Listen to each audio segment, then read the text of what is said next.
They fell out on the ski slopes thanks to that notorious hot mic. But Prince Charles and BBC's awful Nicholas Whitchell were eventually reconciled in the deserts of Saudi Arabia. Even after 50 years of distinguished journalistic service, Nicholas Whitchell is remembered for one incident above all other. In 2005, tensions were already brewing in the royal circles.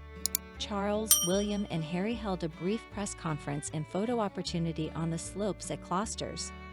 The impending marriage of Charles and Camilla, a subject of much debate and considerable opposition, added to the unease.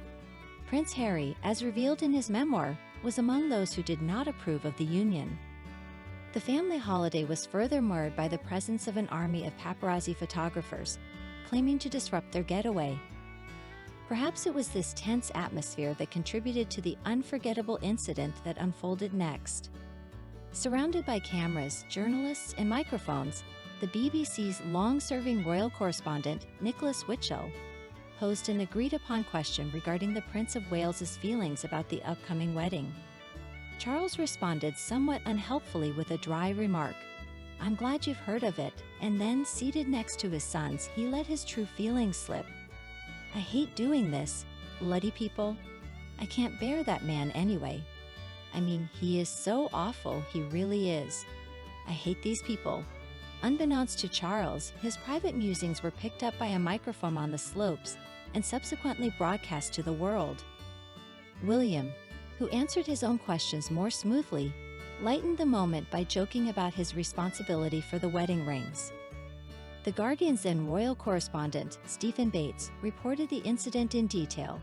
Charles asked his sons if he should put his arms around them, to which William replied, "No, don't, but you can take the horrible glasses away." Charles, seemingly hurt by the comment, said, "Do not be rude about my glasses. I couldn't bear it if you were." Encouraged by a member of the press to look like you know each other, the two princes leaned into their father, who put his arms around them.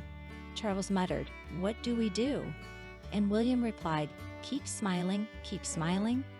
At the time, the Prince of Wales's spokesman, Hattie Harverson, explained the situation, saying, "Nicholas was in the firing line when the prince was expressing his general frustration at the paparazzi, and it boiled over at the first person to ask a question.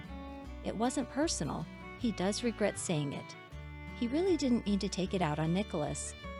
Nicholas Whitchell, who always described himself as bemused by the incident, recently announced his retirement from the BBC after half a century of service. However, there was an intriguing postscript, a reconciliation of sorts, years later in the deserts of Saudi Arabia. Whitchell told The Telegraph, "For several years, there was no contact. Quite a number of years, actually. Then a press secretary came to the conclusion that this was absurd.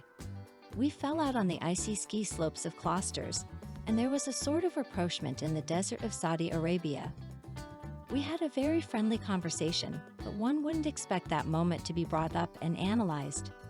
He added that the day in question had gone far from smoothly from start to finish, noting that people weren't in the best of moods that morning. Despite the contretemps, it did nothing to harm Whitchell's career in the long run. Before the hot mic incident, Whitchell was best known for detaining a lesbian protester who had infiltrated the BBC studios and the 6 o'clock news. He famously sat on her and covered her mouth with his hand to stop her shouting. Further run-ins occurred between Whitchell and Charles after the hot mic incident. Dear friend, if you like everything new about the royal family and don't want to miss all the novelties, subscribe to our channel and like it. By doing so, you take part in our development. We work for you.